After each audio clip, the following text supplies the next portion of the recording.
The delivery room monitor showed 2 heartbeats, mother and baby. Within the hour, there would only be one. The young mother knew it, the doctors knew it, and labor and delivery nurse Jessica Hamilton knew it. But what happened in those final sacred moments between life and death would haunt Jessica forever, transform her understanding of love, and send her on an impossible mission that would change multiple lives. This is a story of a promise made in blood and tears, a wish that seemed impossible to fulfill, and extraordinary lengths one nurse went to honor a dying mother's final request. Jessica Hamilton had been a labor and delivery nurse at Mount Sinai Hospital in Chicago for 12 years, and in that time she had witnessed thousands of births, joyful ones, complicated ones, emergency C-sections, premature deliveries, stillbirths that broke everyone's hearts. At 38 years old, she thought she had seen every possible variation of bringing life into the world, every possible emotion that could exist in a delivery room. She was wrong. Nothing in her 12 years of experience, nothing in her training or her hundreds of hours of continuing education, nothing in her own experience as a mother to 2 teenage boys could prepare her for the night of November 3rd, when 24-year-old Amber Monroe was rushed into the emergency delivery suite with end-stage cancer and a full-term baby who needed to be born immediately if either of them had any chance of survival. Jessica had been assigned to Amber's case because she was the most experienced nurse on the night shift, the one they called when situations were dire and required not just medical skill, but emotional strength and the ability to remain calm when everyone else was falling apart. Amber Monroe was impossibly young and impossibly beautiful, even ravaged by the cancer that was killing her. Smooth, dark brown skin stretched in over delicate bones, large, expressive eyes that held both terror and fierce determination, natural hair that had mostly fallen out from chemotherapy, but that she covered with colorful head wrap, and a distended belly that seemed far too large for her fragile frame. She'd been diagnosed with an aggressive form of cervical cancer at 20 weeks pregnant and had refused treatment that would have required terminating the pregnancy. "Save my baby first," she told every doctor who tried to convince her otherwise. "I don't care what happens to me. Save my baby first." Now, at 39 weeks, her body was shutting down, and the medical team was in a race against time to deliver her daughter before Amber's organs failed completely. Jessica took Amber's thin hand as they prepped her for an emergency C-section, and in that moment, looking into those eyes that were already saying goodbye to the world, Jessica felt something shift in her chest. This wasn't just another patient. This was a young mother making the ultimate sacrifice, and Jessica would bear witness to every sacred, terrible moment of it. "Am I going to die?" Amber asked Jessica directly as they rushed her toward the operating room. Her voice surprisingly steady despite the tears streaming down her face, and Jessica felt her professional composure crack, because she'd always prided herself on honesty with her patients, but the truth in this moment felt too cruel to speak aloud. Dr. Patricia Chun, the attending obstetrician, had already explained the situation to Amber with clinical compassion. The cancer had spread to her liver, her kidneys, her lungs, and the stress of delivery would likely trigger complete organ failure. They could try to stabilize her after the baby was born, but the prognosis was grim. Hours, maybe a day at most. Amber had absorbed this information with the quiet dignity of someone who had already made peace with her mortality weeks ago, when she first understood that choosing her baby's life meant forfeiting her own. "Tell me the truth," Amber insisted, squeezing Jessica's hand with surprising strength. "Please, I need someone to be honest with me. Everyone keeps saying we'll do our best and let's stay positive, but I can feel my body shutting down. I can feel myself dying. So please, just tell me the truth." Jessica looked into those eyes, so young, so afraid, yet so resolute, and made a decision that violated every protocol about maintaining professional distance and avoiding definitive statements about patient outcomes. "Yes," she said quietly, "I think you're going to die. Soon. Probably within hours of delivery. I'm so sorry, Amber. But your baby, your daughter, she's going to live. She's strong and healthy, and she's going to survive because of the choice you made, because you put her life ahead of your own." Amber closed her eyes, fresh tears squeezing out, but when she opened them again, there was something like relief mixed with the grief. "Thank you," she whispered. "Thank you for not lying to me. Thank you for treating me like I'm strong enough to handle the truth." Then, as they entered the OR where bright lights and surgical equipment waited, where a team of neonatologists stood ready to receive the baby, and a chaplain waited in the corner for the inevitable. Amber grabbed Jessica's hand again with sudden, fierce urgency. I need you to promise me something. I need you to make me a promise right now, before they put me under, before I have my baby, because I might not wake up, and I need to know someone will do this for me. Jessica felt her heart breaking as she looked at this dying girl who should have had decades ahead of her, but who was instead making arrangements for a child she would never raise. Anything, Jessica said, and she meant it with an intensity that surprised her. Tell me what you need, and I promise you I'll do it. Amber's words came out in a desperate rush as the anesthesiologist prepared the epidural, and the surgical team began their pre-operation protocols. My baby's father. His name is Marcus Reed. He doesn't know I'm pregnant. He doesn't know about any of this. We broke up 8 months ago when I found out I was sick. I told him I didn't love him anymore, that I wanted him to leave me alone. But that was a lie. I lied because I didn't want him to watch me die. Didn't want him to feel obligated to stay with me out of pity. I thought I was being noble, setting him free. But now I'm leaving him a daughter he doesn't know exists, and I need him to know her. I need him to know that she exists because we loved each other. That even though I pushed him away, I never stopped loving him. Amber's breathing was becoming labored, her words tumbling over each other in the race against time and failing consciousness. His grandmother raised him after his mother died. Her name is Dorothy Reed. She lives in the Englewood neighborhood on 71st Street. I wrote everything down. All the information is in my purse. But, Jessica, I need you to find him. I need you to tell him about his daughter. I need you to make sure he knows she's his responsibility now, that he has to raise her and love her and tell her about me. Jessica felt the weight of this promise settling on her shoulders like a physical burden. Understanding that what Amber was asking went far beyond a nurse's professional duty. Understanding that she was being asked to be a messenger between the living and the dead. To deliver news that would shatter a man's world and simultaneously give him the greatest gift possible. I promise, Jessica said, her voice thick with emotion. I will find Marcus Reed. I will tell him about his daughter. I will make sure he knows about you, about your sacrifice, about how much you love him and her. I promise you, Amber, on my own children's lives, I will not let your daughter grow up without knowing who her father is. Amber's face crumpled with relief and grief, so profound it was painful to witness. Thank you. Thank you. Please tell him. But the anesthesiologist was administering the medication now, Amber's words becoming slurred, her grip on Jessica's hand loosening. Please tell him I'm sorry. Tell him I loved him. Tell him our baby girl's name is Hope. Hope Monroe Reed. Because even when I was dying, she gave me hope. Promise me, promise. Her eyes fluttered closed, her hand went limp, and Jessica stood there holding the hand of a dying mother who had just placed an impossible mission in her keeping. Dr. Chen's voice cut through Jessica's emotional paralysis. All right, people, let's bring this baby into the world. Nurse Hamilton, I need you focused. We have 2 lives depending on us right now. Jessica gently placed Amber's hand at her side, wiped her own tears, and stepped into her professional role.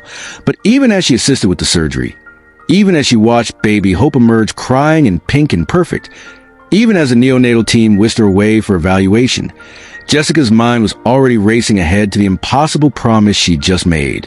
The surgery itself was both routine and extraordinary, routine in its technical execution, with Dr. Chen's skilled hands making an incision and delivering the baby with practiced efficiency. Extraordinary in the knowledge that this was a mother seeing her child for first and last time in the same moment. When Hope Monroe Reed entered the world at 3:47 a.m. with a strong, indignant cry that filled the operating room with the sound of new life, Jessica felt tears streaming down her face behind her surgical mask. The baby was beautiful and healthy. 7 pounds, 3 ounces, with her mother's dark brown skin and a full head of black hair, lungs that worked perfectly as evidenced by her lusty crying, and tiny perfect fingers that grasped reflexively when the neonatologist checked her reflexes. She's perfect, Dr. Martinez, the lead neonatologist, announced with genuine relief. Full marks on her APGAR score. No signs of distress or complications. This baby is healthy and strong.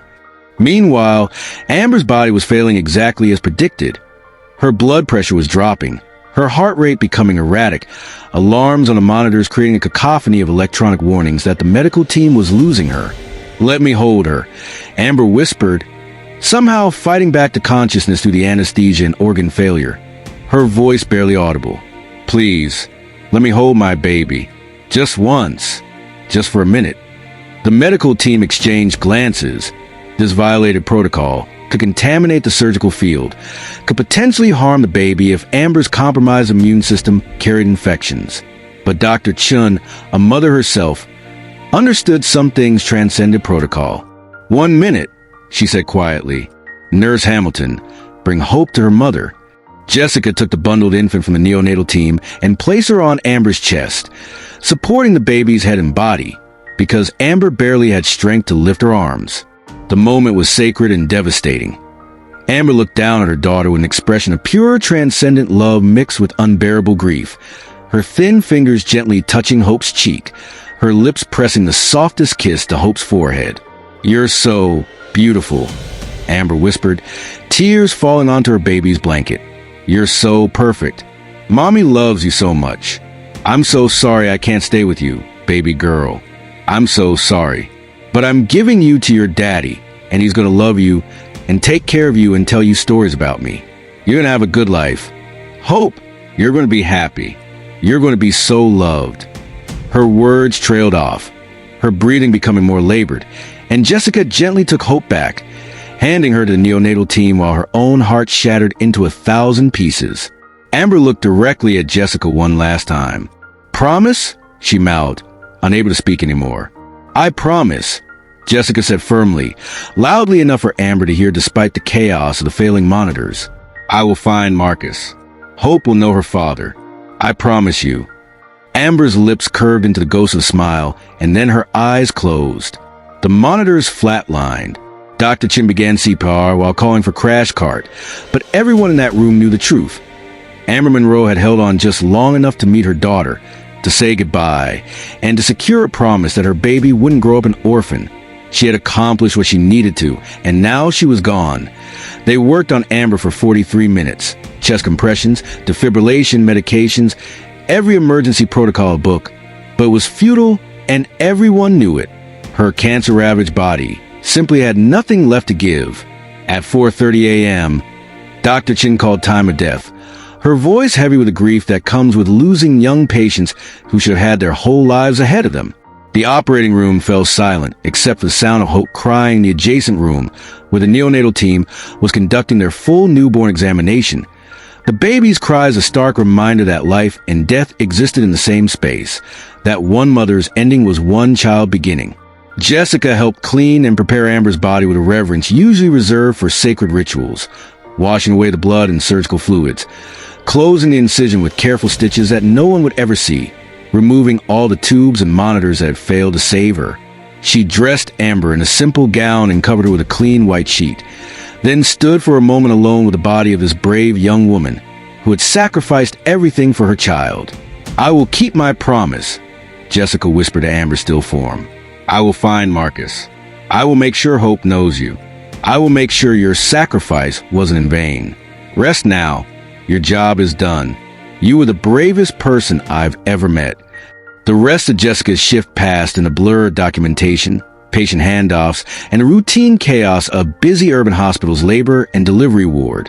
But even as she mechanically performed her duties, her mind was consumed with the promise she'd made and the daunting reality of fulfilling it.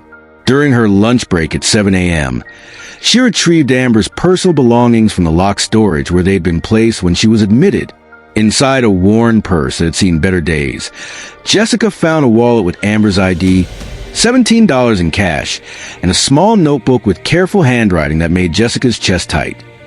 The notebook was addressed to whoever finds this and contained detailed information.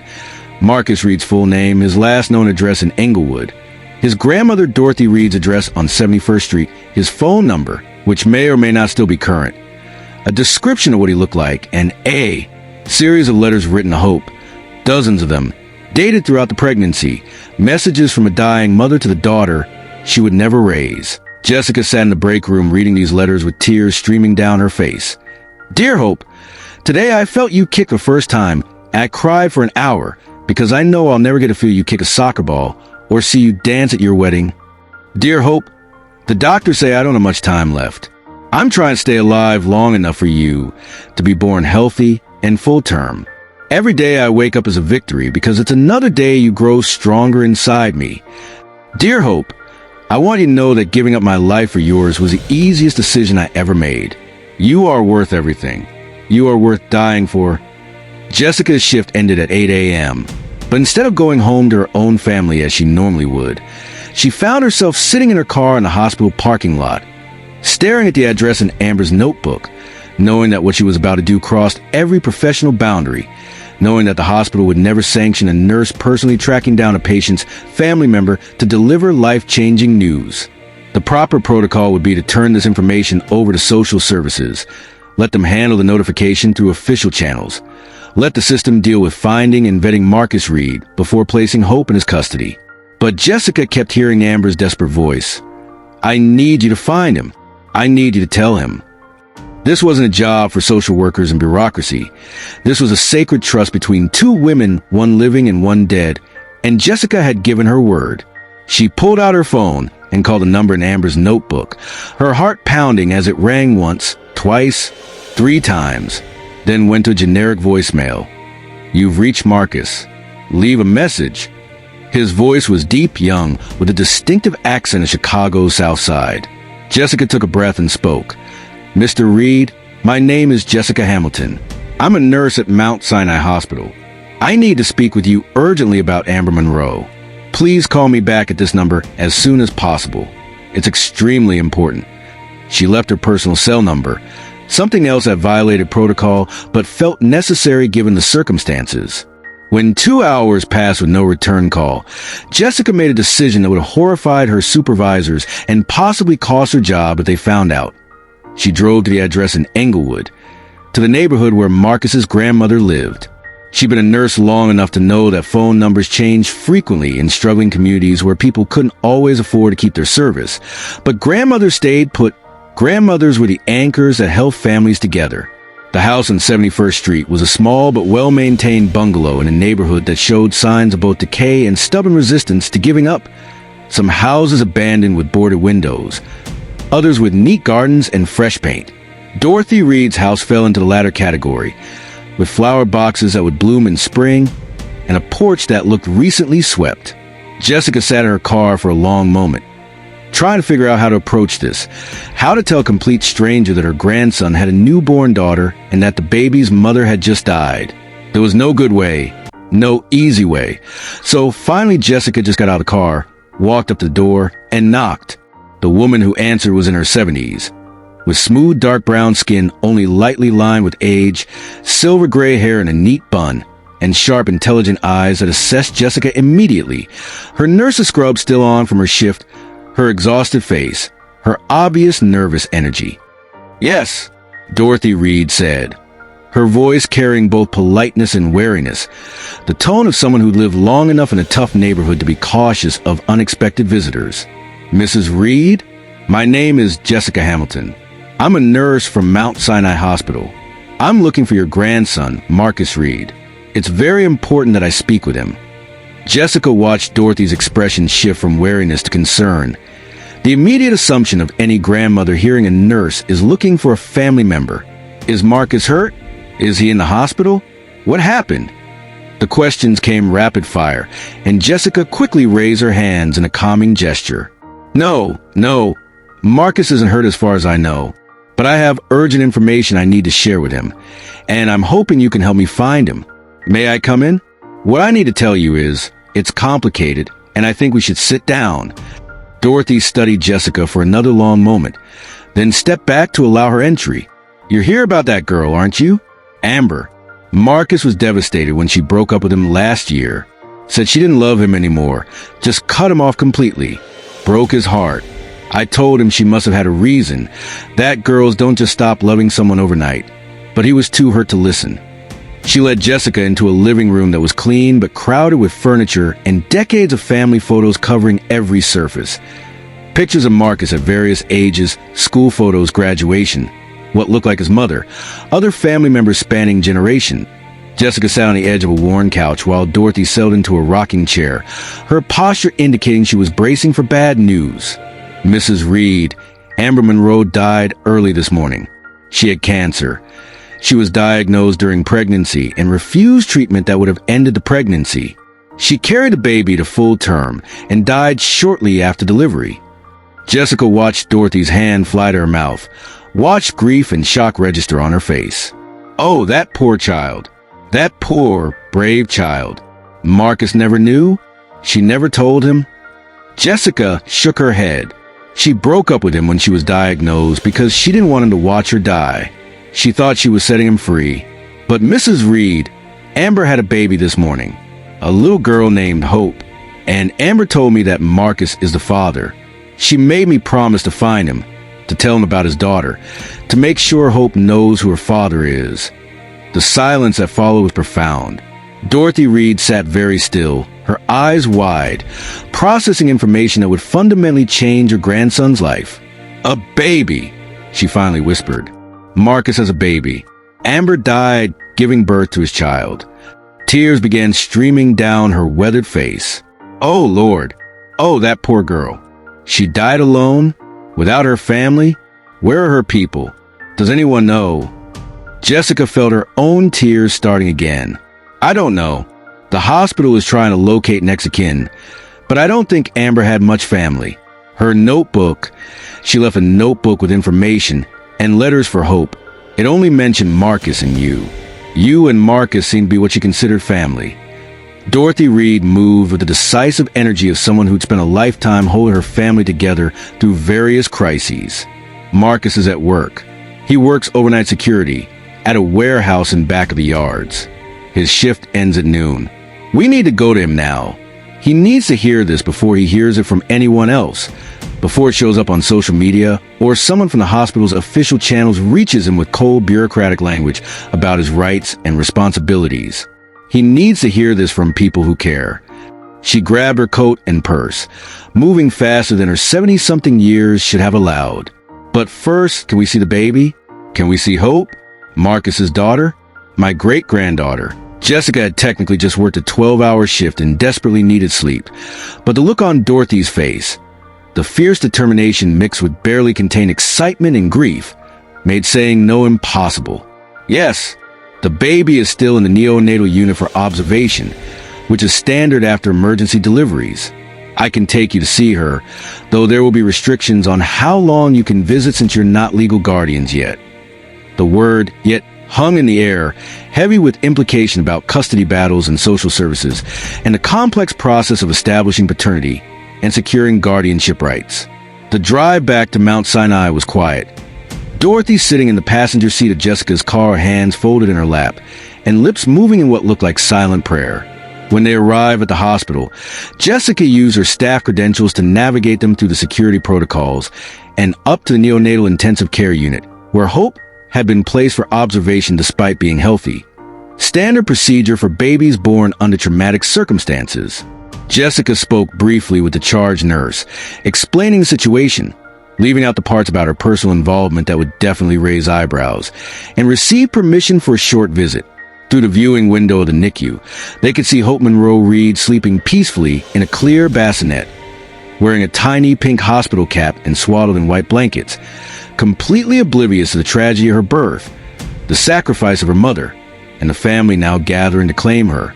Dorothy pressed her hand against the glass, her face transformed by wonder and grief in equal measures. She looks just like Marcus did when he was born. Same little face, same color, same thick hair.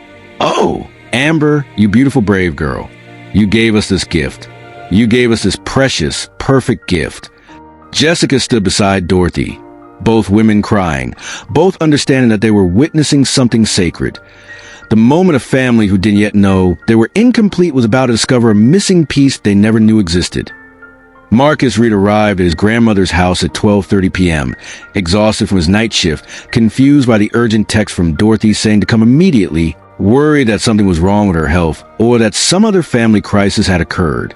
Jessica watched from the living room window as he parked his car, a young man in his mid-20s with deep brown skin, tall and lean, wearing security guard uniform, moving with the tired heaviness of someone who'd worked all night. He was handsome in an understated way, with kind eyes and a gentle demeanor that suggested someone who'd been hurt but hadn't let it make him hard. When he walked through the door and saw his grandmother sitting on the couch next to a black woman in nurse's scrubs whom he'd never met, his confusion deepened. "Grandma? What's going on? Who is this? Are you okay?" Dorothy patted the chair beside her. "Sit down, Marcus. This is Jessica Hamilton. She's a nurse from Mount Sinai Hospital. She has something to tell you, and I need you to listen all the way through before you react. Can you do that for me?"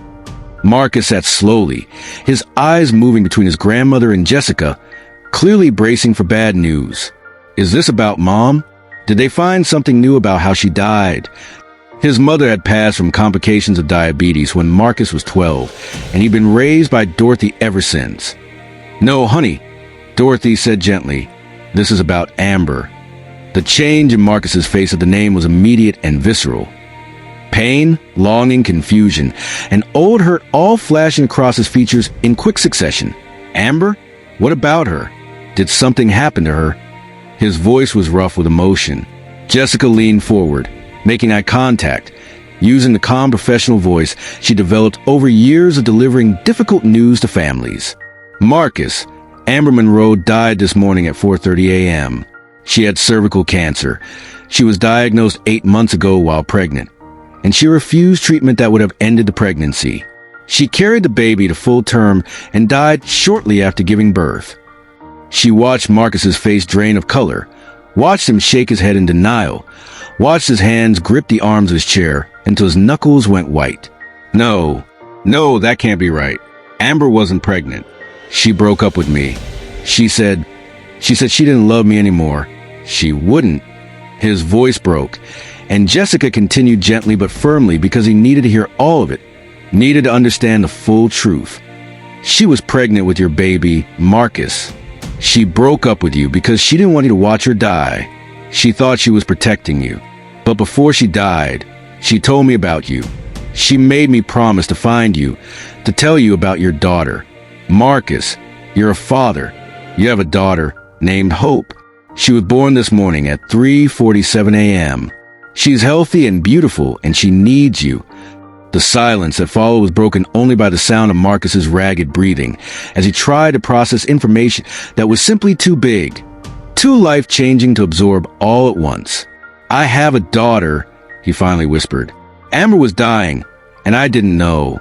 She was carrying my baby, and she was dying, and I didn't know. I could have been there. I could have helped her. I could have..."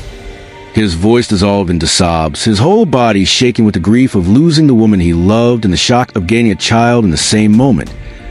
Dorothy held her grandson while he cried, while he grieved for the woman he'd loved and lost twice, while he processed the earth-shattering news that he was a father. Jessica sat quietly, giving them space but remaining present, holding the notebook with Amber's letters and waiting for the moment when Marcus would be ready to hear more, ready to meet his daughter. Finally, after what felt like hours but was probably only 20 minutes, Marcus wiped his face and looked at Jessica with red, swollen eyes. "Tell me everything. Tell me what happened. Tell me about Amber. Tell me about my daughter. I need to know everything."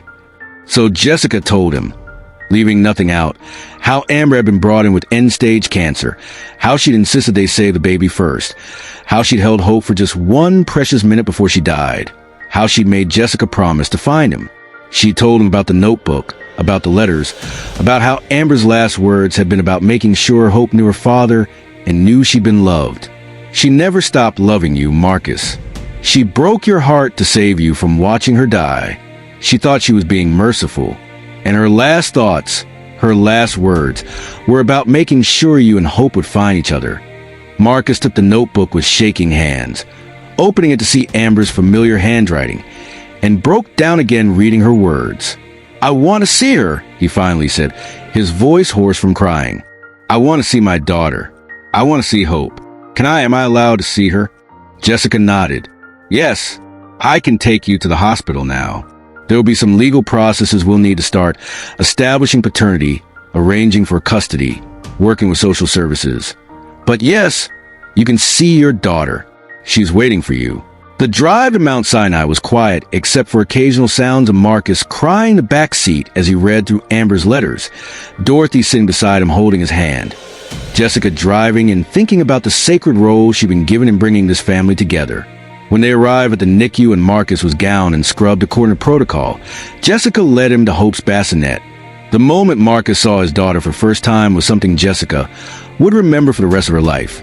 His face transformed from grief to wonder, his large hands trembling as he reached out to gently touch her tiny fingers, his voice cracking as he spoke to her for the first time. "Hi, Hope. Hi, baby girl. I'm your daddy. I'm so sorry I didn't know about you sooner. I'm so sorry I couldn't be there for your mama.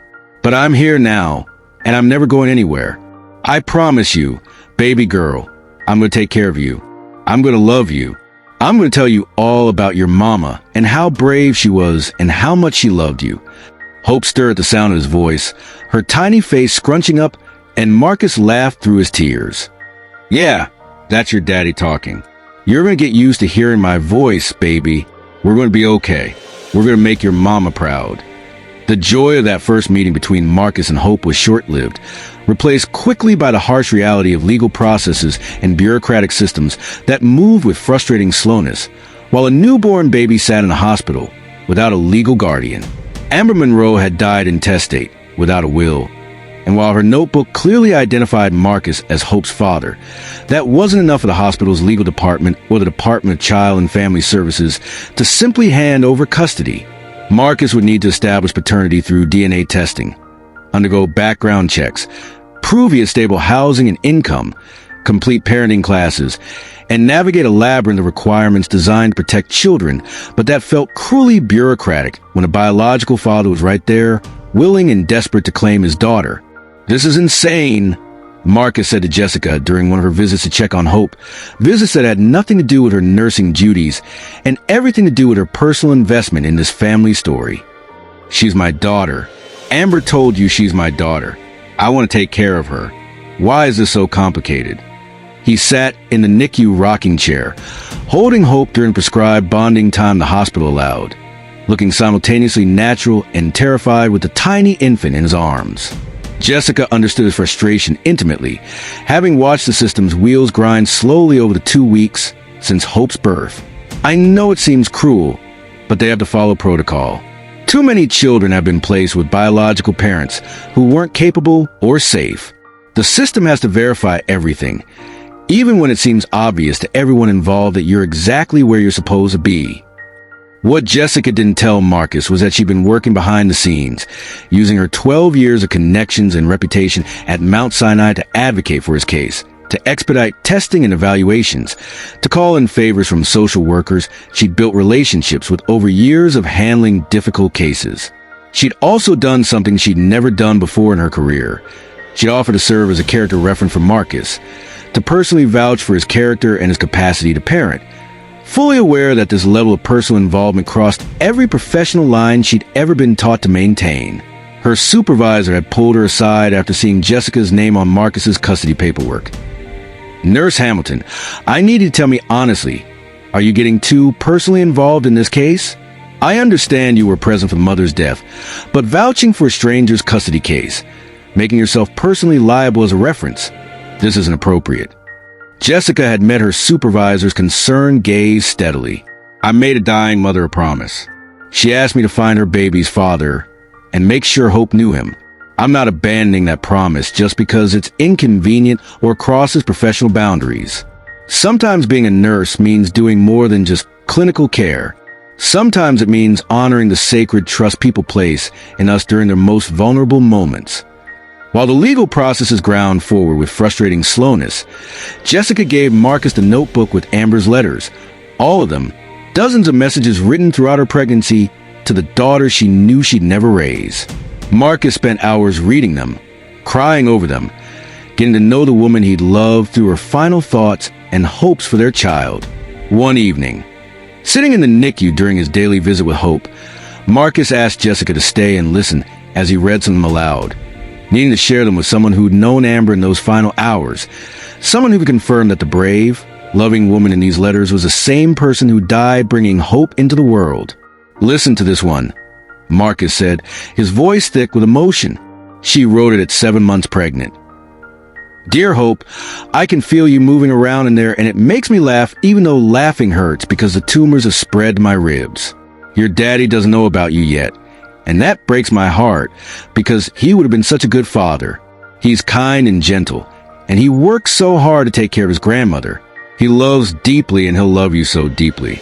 I'm sorry I'm taking the coward's way out, pushing him away instead of letting him help me through this. But I just can't bear to see the light go out of his eyes as he watches me die. I'd rather he remember me healthy and whole, rather he be angry at me for leaving than devastated by watching cancer eat me alive. Maybe that's selfish.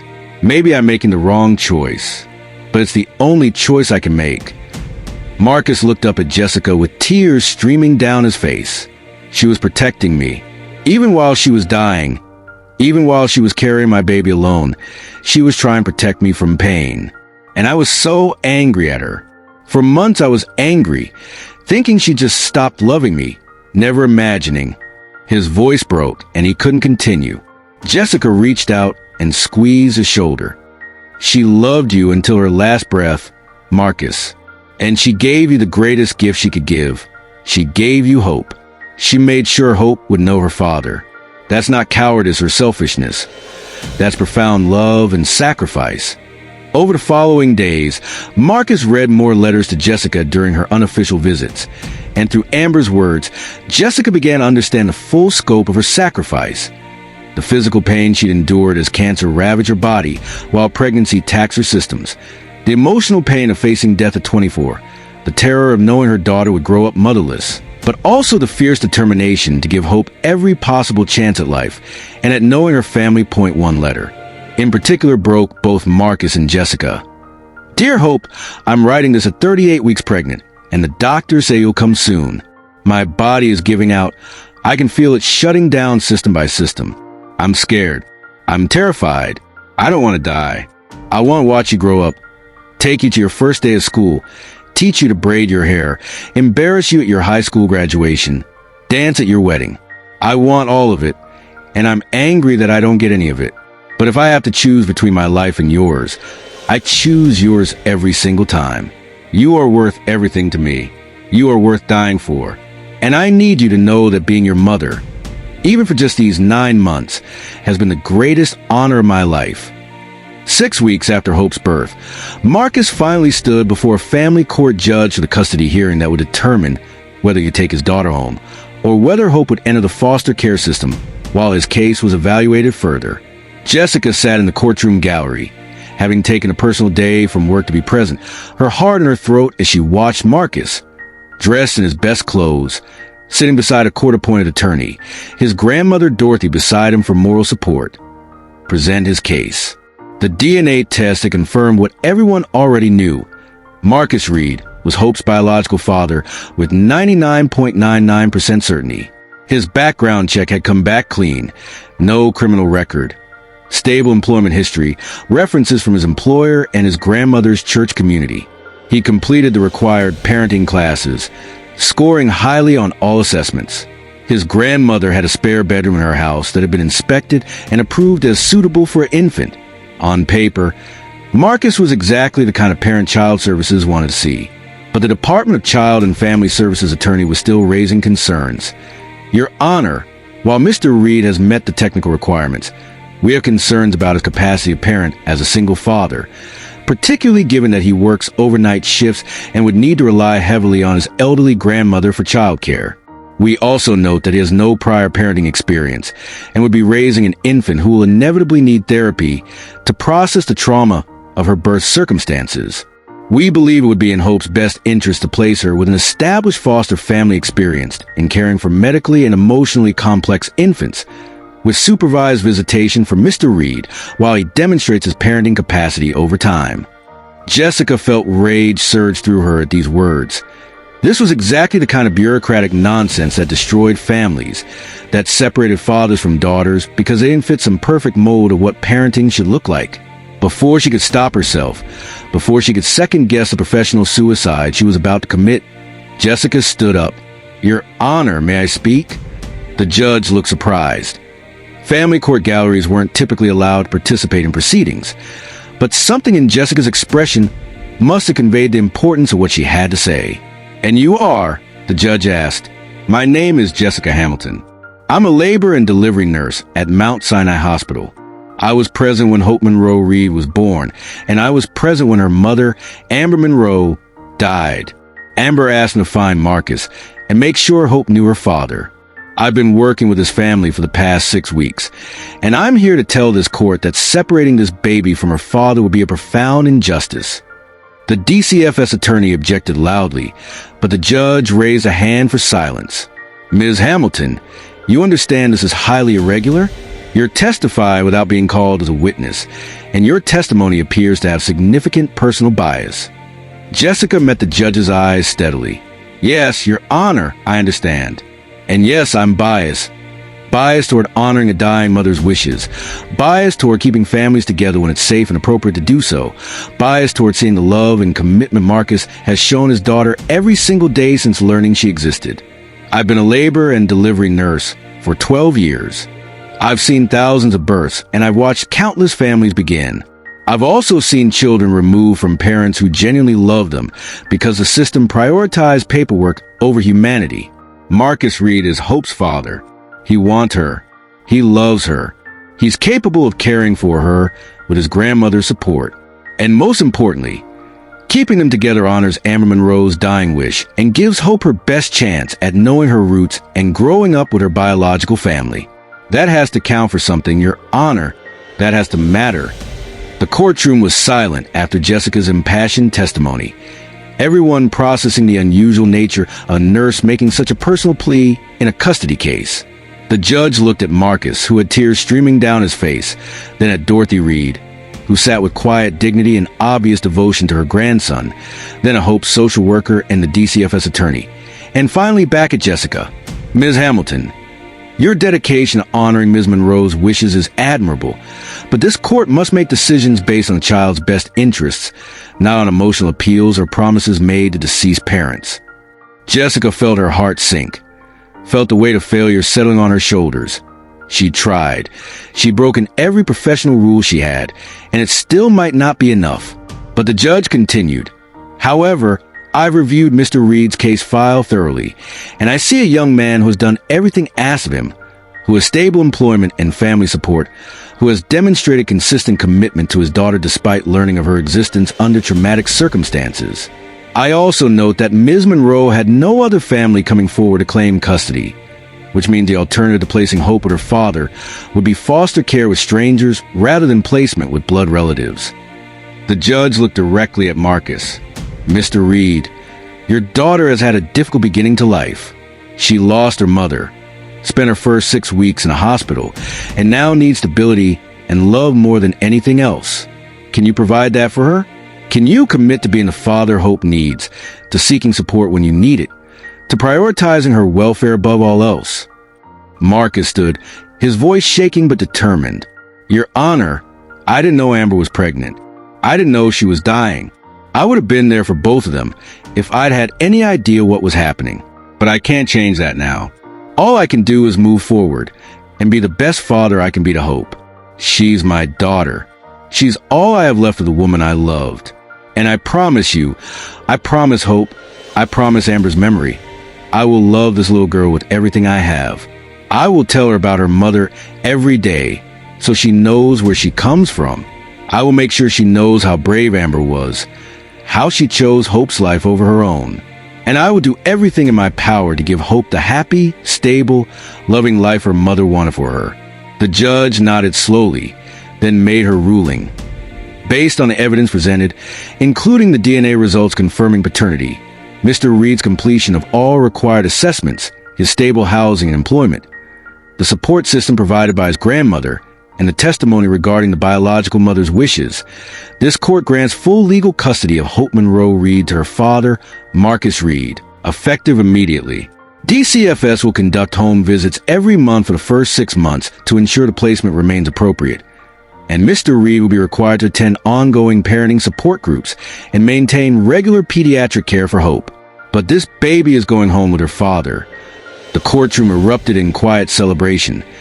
Dorothy crying tears of relief and joy, Marcus sobbing openly, the social worker who'd been working with him smiling despite the loss for her department, and Jessica, sitting in the gallery with tears streaming down her face, felt something loosen in her chest that had been tight since the moment Amber Monroe died. She had kept her promise. Hope would know her father. Amber's sacrifice would not be in vain. The day Marcus brought Hope home from the hospital was bitterly cold. Mid-December in Chicago, with wind that cut through layers of clothing and snow threatening in the heavy gray sky. But inside Dorothy Reed's small, warm house on 71st Street, everything felt like spring, like new life, like hope made manifest.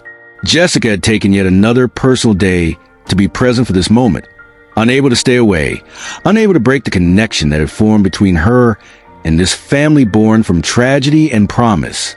She watched as Marcus carefully carried Hope, bundled in layers against the cold, her tiny face barely visible in the pink winter suit Dorothy had bought, across the threshold of his grandmother's home, into the room that had been his own childhood bedroom but was now a nursery. Painted soft yellow with a donated crib and changing table, stuffed animals and baby clothes gathered from church donations and community support. "She's really ours," Marcus whispered, looking down at his sleeping daughter with an expression of wonder that hadn't faded in the 6 weeks since her birth. "She's really coming home. Grandma, we have a baby. There's a baby in our house."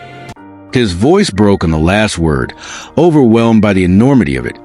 He was 25 years old, working overnight security, living with his grandmother, and now responsible for another human life, for keeping alive and raising the daughter of the woman he'd loved and lost. Dorothy stood beside her grandson, her weathered hand on his shoulder, tears of joy and grief mixed on her face. "You can do this, baby. We can do this together. This little girl is a blessing, a gift, and we're going to raise her right. We're going to make sure she knows her mama was a hero, that she was loved from the moment she was conceived, that she's part of a family that will always protect her." Jessica, standing in the doorway of the nursery, felt like an outsider witnessing something sacred and private, but Marcus turned and beckoned her closer. "Jessica, you're part of this too. You made this possible. You kept your promise to Amber.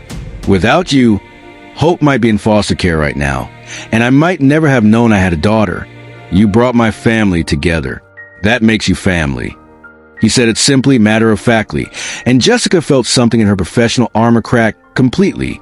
She spent 12 years maintaining boundaries, keeping emotional distance, treating patients with compassion, but not attachment. But this case, this family, had broken through all that, had reminded her that sometimes the most important work happened outside official duties, that sometimes promises mattered more than protocols.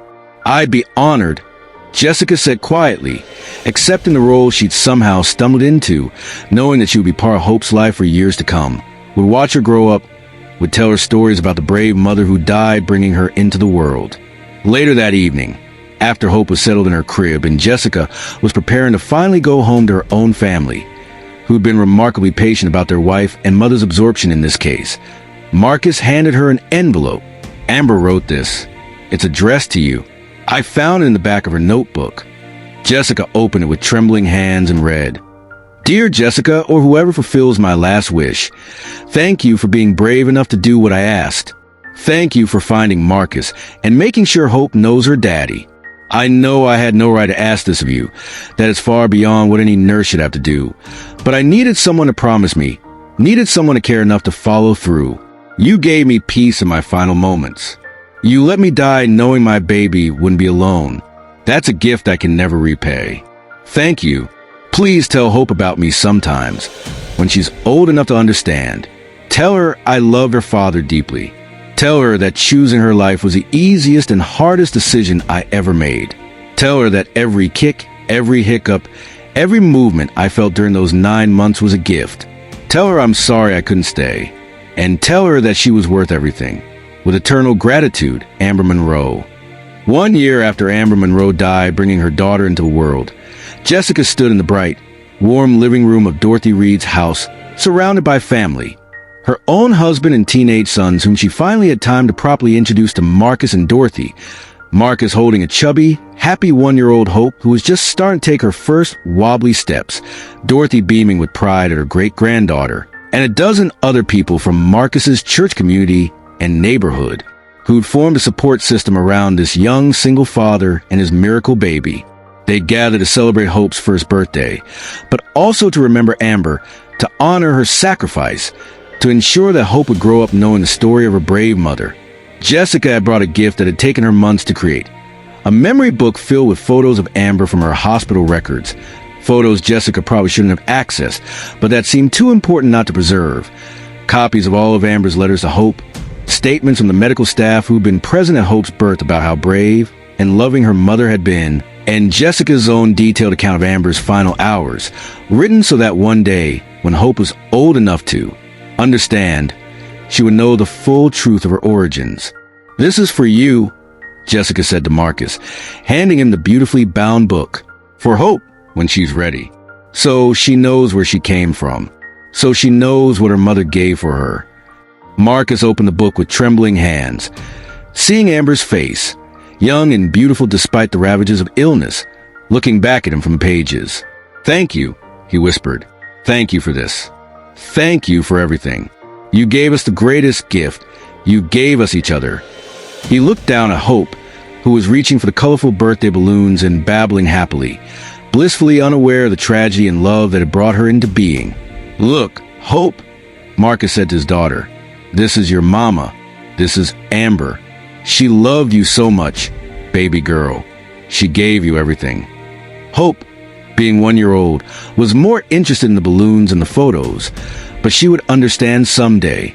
She would read her mother's letters, would learn about Amber's sacrifice, would grow up knowing she was loved by a mother who'd chosen her life over her own, and by a father who'd moved heaven and earth to claim her. As Jessica watched Marcus with his daughter, watched Dorothy fussing over them both, watched her own family mingling with this family she'd helped create, she thought about the promise she'd made a year ago in a delivery room where life and death had existed in the same moment. She'd kept that promise. She'd found Marcus Reed. She'd reunited a father with his daughter. She'd honored Amber Monroe's dying wish. And in doing so, she'd been part of creating something beautiful from tragedy, a family bound by love, loss, and the sacred promise of one nurse who'd understood that sometimes the most important healing happens not in the body but in the heart, not through medicine but through human connection, not within the boundaries of professional duty, but in the vast space of compassion that exists when we choose to see each other not as patients and providers, but as fellow human beings sharing this brief, precious, complicated journey called life. This story reminds us that sometimes the most important promises are made in the darkest moments, that love transcends death, that sacrifice is the highest form of devotion, and that being present for someone else's pain, truly present, not just professionally but personally, can create ripples that change lives in ways we never imagined. Jessica Hamilton didn't just fulfill a dying woman's wish. She honored the sacred trust that exists between those who bring life into the world and those who witness that miracle, creating a legacy of love that will echo through generations as Hope grows up knowing she was wanted, chosen, and worth dying for.